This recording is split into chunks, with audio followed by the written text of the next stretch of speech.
বাইরে বৃষ্টি হচ্ছিল, আমি বারান্দায় দাঁড়িয়েছিলাম। সেদিন আমি সাদা একটা নাইটি পরেছিলাম। বৃষ্টির ফোঁটাগুলো চুলে পড়ছিল। হঠাৎ দরজার ঘণ্টা বেজে উঠল। দরজা খুলতেই দেখি আমার জামাই দাঁড়িয়ে আছেন। তিনি মুচকি হেসে বললেন, আজ তো আপনাকে অনেক সুন্দর লাগছে শাশুড়ি মা। আমি লজ্জায় একটু ঘাবড়ে গেলাম।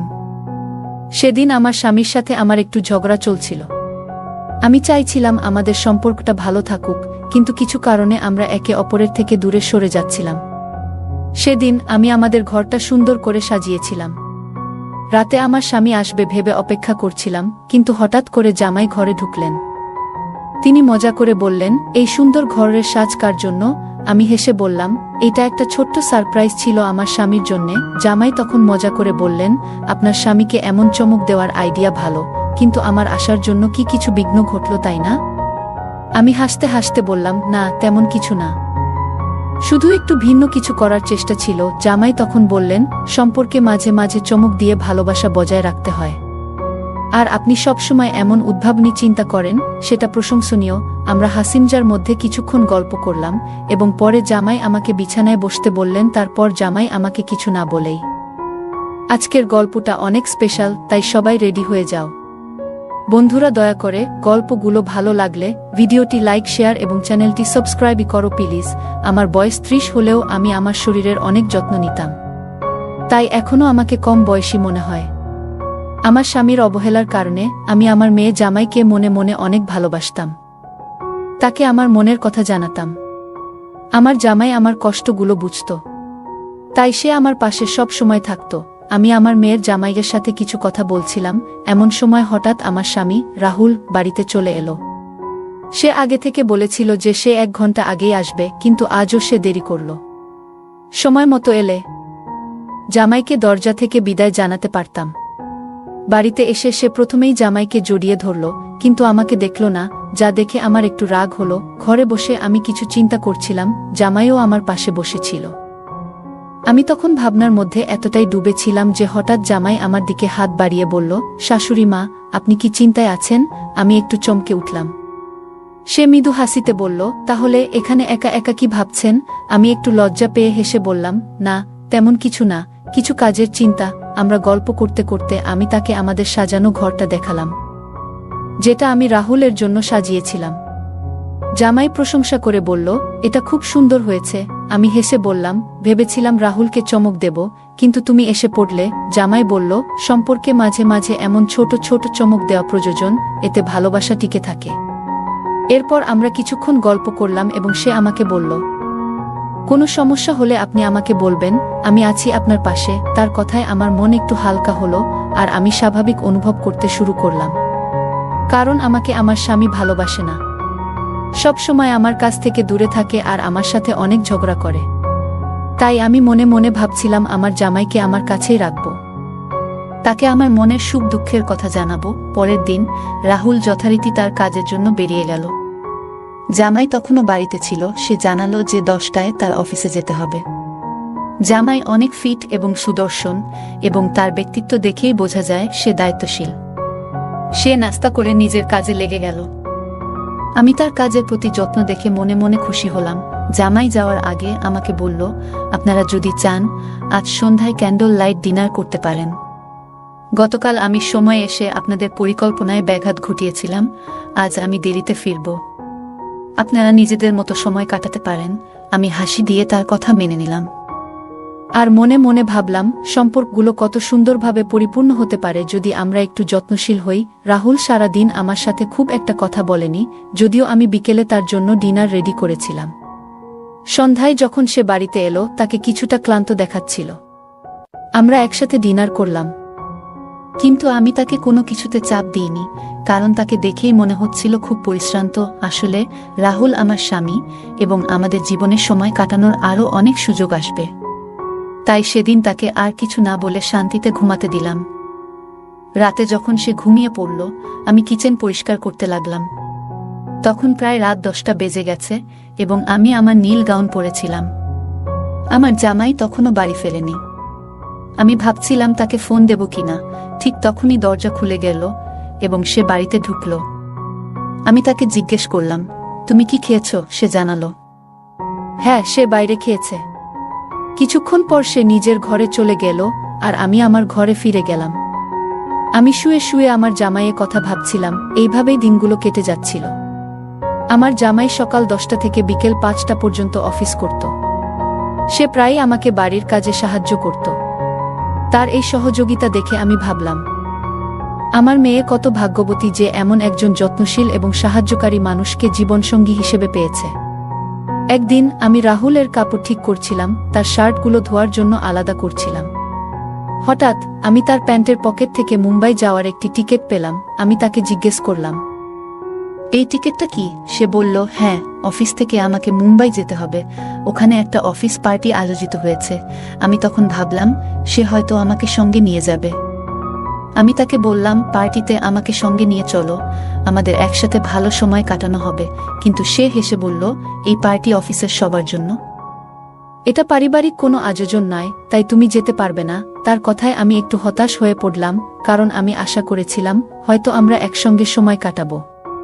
পরের দিন সে মুম্বাই চলে গেল 4 দিনের জন্য। সেই সময় আমার জামাইও অফিসে পার্টির জন্য প্রস্তুতি নিচ্ছিল। সে আমাকে তার অফিসের পার্টিতে নিয়ে যাওয়ার প্রস্তাব দিল। আমার স্বামী যেখানে আমাকে কোথাও নিয়ে যেতে আগ্রহী ছিল না, সেখানে আমার জামাই আমাকে ভালো সময় কাটানোর সুযোগ দিল। আমি অনেক সুন্দর একটি নীল শাড়ি পরেছিলাম, যা আমাকে অনেক সুন্দর লাগছিল। জামাই আমাকে দেখে অবাক হয়ে গেল, বলল, শাশুড়ি মা, তোমাকে অনেক সুন্দর লাগছে। আমি তার কথায় একটু লজ্জা পেয়ে গেলাম। আমরা একসাথে সেই পার্টিতে গিয়েছিলাম, আর আমি খুবই ভালো সময় কাটিয়েছিলাম। সে আমাকে খুব যত্ন সহকারে সারা পার্টিতে নিয়ে ঘুরল, যেন আমি তার খুবই আপনজন। পার্টি থেকে বাড়ি ফেরার পথে আমি তাকে জিজ্ঞাসা করলাম, তুমি আমাকে পার্টিতে কেন নিয়ে গেলে? জামাই হেসে উত্তর দিল, শাশুড়ি মা, পার্টি শুধু কর্মচারীদের জন্য নয়, মাঝে মাঝে পরিবারকেও সঙ্গে নেওয়া উচিত। তার কথা শুনে আমার ভালো লাগলো, এবং আমি বুঝতে পারলাম সে আসলে আমাকে সম্মান দেখাতে চেয়েছিল। পরে রাতে যখন আমি আমার ঘরে পোশাক বদলাচ্ছিলাম, তখন আমার ড্রেসের হুক খুলতে পারছিলাম না। রাহুলও বাড়িতে ছিল না, তাই আমি একটু দুশ্চিন্তায় পড়েছিলাম। ঠিক সেই সময় জামাই এসে আমার হুক খুলতে সাহায্য করল, এবং তারপর দ্রুত ঘর থেকে বেরিয়ে গেল। কিছুক্ষণ পরে আমি বাইরে এসে তাকে জিজ্ঞাসা করলাম, তোমার কি কোনো সমস্যা হয়েছে? সে মুচকি হেসে বলল, হ্যাঁ শাশুড়ি মা, আমার ঘরের এসি নষ্ট হয়ে গেছে। এত গরমে এসি ছাড়া ঘুমানো খুব মুশকিল। আমাদের বাড়িতে মাত্র 2টি এসি ছিল, একটি আমার ঘরে এবং অন্যটি অতিথি ঘরে, যেখানে জামাই থাকত। তার সমস্যার কথা শুনে আমি তাকে আমার ঘরে এসে ঘুমাতে বললাম। সে রাতে জামাই আমার ঘরে এসে ঘুমালো। যদিও আমি কিছুটা অস্বস্তি অনুভব করছিলাম, তবুও আমি তার কষ্টের কথা ভেবে কিছু বলিনি। পরের দিন তার ছুটি ছিল, এবং আমাদের বাড়ির রেশন প্রায় শেষ হয়ে গিয়েছিল। আমি বাইরে রেশন কিনতে যেতে চাইলাম, কিন্তু রাহুল টাকা দিয়ে যায়নি। আমি একটু চিন্তায় পড়ে গেলাম। ঠিক সেই মুহূর্তে জামাই বলল, মা, আমি এই বাড়ির সদস্য, আপনি চিন্তা করবেন না, এই মাসের রেশন আমি কিনে দেব। আজ দুপুরের খাবার আমরা বাইরে খাবো। তার কথায় আমি স্বস্তি পেলাম, এবং আমরা বাইরে বেরোনোর জন্য প্রস্তুতি নিলাম। প্রথমে জামাই আমাকে একটি রেস্টুরেন্টে খাওয়াতে নিয়ে গেল। খাওয়া দাওয়া শেষ হলে আমরা মলে শপিং করতে গেলাম। মলে যা কিছু আমার পছন্দ হলো, জামাই তা আমাকে কিনে দিল। রেশনের পাশাপাশি আমি নিজের জন্য অনেক কিছু কিনলাম, এবং সমস্ত খরচ জামাই দিল। রাহুল প্রায় আমাকে বকাঝকা করত যদি আমি রেশনের বাইরে কিছু কিনতাম, কিন্তু জামাই কিছুই বলল না। সে চুপচাপ যা কিছু দরকার ছিল সবই কিনে দিল। তার এমন ব্যবহারে মাঝে মাঝে মনে হচ্ছিল যেন সে আমাকে খুশি করার চেষ্টা করছে। সেদিন রাতে আমি মল থেকে কেনা নতুন নাইট ড্রেসটি পরেছিলাম। জামাই আমাকে সেই ড্রেসে দেখে একটু বিস্মিত হয়ে গেল এবং বলল, শাশুড়ি মা, আপনি খুব সুন্দর লাগছেন। সেই রাতে আবারও সে আমার ঘরে ঘুমাতে এসেছিল, কারণ অতিথি ঘরের এসি নষ্ট হয়ে গিয়েছিল। মাঝরাতে ঘুমের মধ্যে আমি বুঝতে পারি যে আমি তার খুব কাছে চলে এসেছি। ঘুম থেকে উঠে আমি দ্রুত দূরে সরে গেলাম এবং নিজের কাজে মন দিলাম। আজও জামাই ছুটি নিয়েছিল। নাশতা সেরে আমি যখন রান্নাঘরে বাটি পরিষ্কার করছিলাম, তখন সে পেছন থেকে এসে হালকা চিমটি কাটল। আমি চমকে গেলাম এবং হঠাৎ ভারসাম্য হারিয়ে তার উপর পড়ে গেলাম। সেই মুহূর্তে আমরা একে অপরের খুব কাছাকাছি ছিলাম, এবং আমার হাতের ময়দা তার মুখে লেগে গেল। এটি দেখে আমরা দুজনেই হেসে উঠলাম। সে মুচকি হেসে বলল, আপনার পেটে একটা পিঁপড়া ছিল, সেটাই সরানোর চেষ্টা করছিলাম। আমরা কিছুক্ষণ হেসে নিলাম, তারপর আবার নিজের কাজে ফিরে গেলাম। কিন্তু তার দয়া ও যত্ন আমার মনের মধ্যে রয়ে গেল। সেদিন থেকে আমি ভাবতে শুরু করলাম, যদিও আমার স্বামী আমাকে প্রায় উপেক্ষা করত, জামাই কিন্তু সবসময় আমার খেয়াল রাখত। তার বয়স আমার স্বামীর চেয়ে একটু কম হলেও সে অনেক বেশি যত্নবান এবং স্মার্ট ছিল। সে আমাকে একদিন বলেছিল, কোনো নারীর কিভাবে যত্ন নিতে হয় তা আমি ভালোই জানি। রাতে রাহুল বাড়ি ফিরে আসে এবং আমি নতুন নাইট ড্রেস পরেছিলাম। রাহুল অবাক হয়ে আমাকে জিজ্ঞাসা করল, এই ড্রেস কোথা থেকে এলো? আমি তাকে বললাম, আমি কিছু টাকা জমিয়েছিলাম, তাই নিজের জন্য এই ড্রেস কিনেছি। সে সন্দেহের চোখে আমাকে দেখল, কিন্তু আমি তার সন্দেহের কোনো গুরুত্ব দিলাম না। যিনি নিজের স্ত্রীর যত্ন নেন না, তার দৃষ্টিভঙ্গি নিয়ে ভাবার প্রয়োজনও নেই। আমার মনে হচ্ছিল, আমার যত্ন করার মানুষ হয়তো দায়িত্ব নিয়ে নেই, কিন্তু জামাই আমাকে সবসময় সম্মান দিয়ে দেখেছে। তার আচরণে বুঝতে পেরেছি সে আমাকে সঠিকভাবে দেখভাল করতে পারে। আমি তখন বুঝে গিয়েছিলাম, এই সম্পর্কের যত্ন করতে হবে যাতে এর সৌন্দর্য বজায় থাকে। সেই দিন থেকে আমি একটু রাহুলের কাছ থেকে দূরত্ব রাখার চেষ্টা করছিলাম। পরের দিন রাহুল এবং জামাই দুজনেই নিজেদের সময় মতো অফিসে চলে গেল।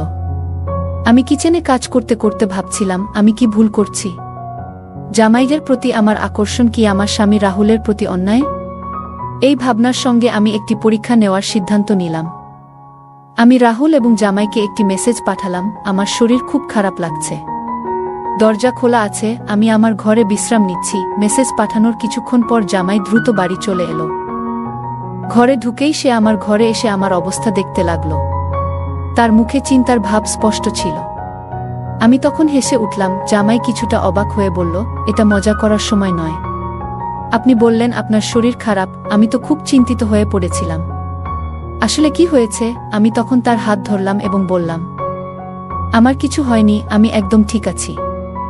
আমি শুধু পরীক্ষা করতে চেয়েছিলাম কে বেশি আমার যত্ন নেয়।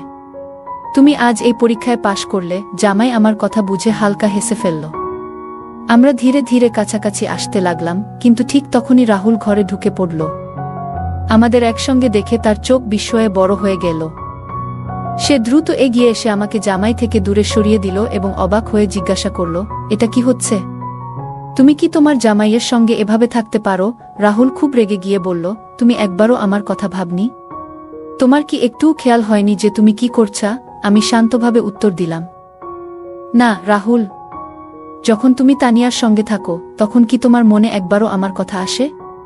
আজ আমি জানতাম তুমি আমার কোনো খবর নেবে না, তাই ইচ্ছে করে তোমাকে দম্পতির মতো তোলা আমার আর জামাইয়ের একটা সেলফি পাঠিয়েছিলাম।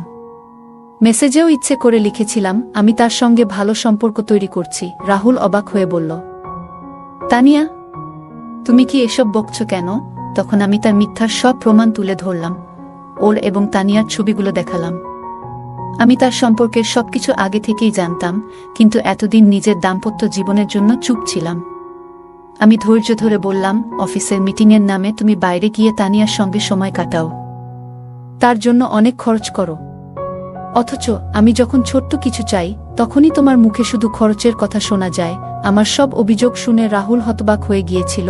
আমি আরও বললাম, আমি এতদিন চুপ থেকেছি, ভাবছিলাম হয়তো আমারই কোথাও ভুল ছিল। কিন্তু তোমার আসল রূপটা জামাই আমাকে দেখিয়েছে যখন আমি ভেঙে পড়ছিলাম। সেই সময় জামাই আমাকে সাহস জুগিয়েছে। রাহুল কিছু বলার চেষ্টা করছিল, কিন্তু আমি বললাম, তুমি যে সন্দেহ নিয়ে আমাদের দেখছো তা দূর করে একবার নিজের দিকে তাকাও। তুমি যা করেছ তারপরেও তোমার কি মনে হয় তুমি সঠিক? তুমি যদি ভাবো তোমার ভুল নেই, তাহলে আমার আর জামাইয়ের মধ্যে কোনো ভুল নেই। জামাই আর আমার মধ্যে কিছুই ভুল হয়নি। আসলে আমরা দুজনে মিলে তোমাকে একটা শিক্ষা দিতে চেয়েছিলাম, আর আজ তুমি যা দেখেছ সেটাও সেই নাটকেরই অংশ ছিল। যদি তুমি আমাকে অন্য কারো সঙ্গে দেখে কষ্ট পাও, তাহলে ভাবো আমি কিভাবে তোমাকে অন্য মেয়ের সঙ্গে মেনে নিতে পারি। এবার রাহুল মাথা নিচু করে দাঁড়িয়ে রইল। আমি আমার ব্যাগ তুলে নিলাম এবং বাড়ি ছেড়ে যাওয়ার সিদ্ধান্ত নিলাম, কারণ আর কিছুই মেনে নিতে পারছিলাম না। কিন্তু সেই মুহূর্তে রাহুল আমার হাত ধরে আমাকে থামিয়ে দিল। সে ক্ষমা চাইল এবং প্রতিজ্ঞা করল যে আজ থেকে সে আর কোনো অন্য মেয়ের পেছনে যাবে না এবং আমার প্রতি বিশ্বস্ত থাকবে। আমি জামাইকে ধন্যবাদ জানালাম, কারণ তার সাহায্যে আজ আমার সংসার বাঁচল।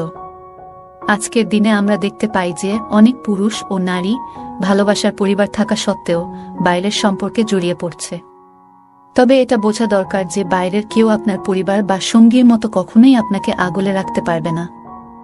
বাইরের মানুষ কেবল নিজের প্রয়োজন মেটাতে আসবে। বিয়ের বাইরের সম্পর্কের কারণে আজকাল বিবাহবিচ্ছেদের সংখ্যা ক্রমশ বাড়ছে। এমন পরিস্থিতিতে বাড়ি ছেড়ে চলে যাওয়া কখনোই সমাধান নয়। এর বদলে পরিস্থিতির মুখোমুখি হওয়া উচিত। একজন স্ত্রী সেই ব্যক্তি হতে পারেন যিনি তার স্বামীকে ভুল পথ থেকে সঠিক পথে ফিরিয়ে আনতে পারেন। এটা প্রতিটি স্ত্রীর বোঝা উচিত। গল্পটা কেমন লাগলো জানাতে ভুলবে না। আরও মজার মজার রোমান্টিক গল্প শুনতে চাইলে ভিডিওটি লাইক, শেয়ার এবং চ্যানেলটি সাবস্ক্রাইব করতে এবং বেল আইকনটি ক্লিক করতে ভুলবে না। ধন্যবাদ।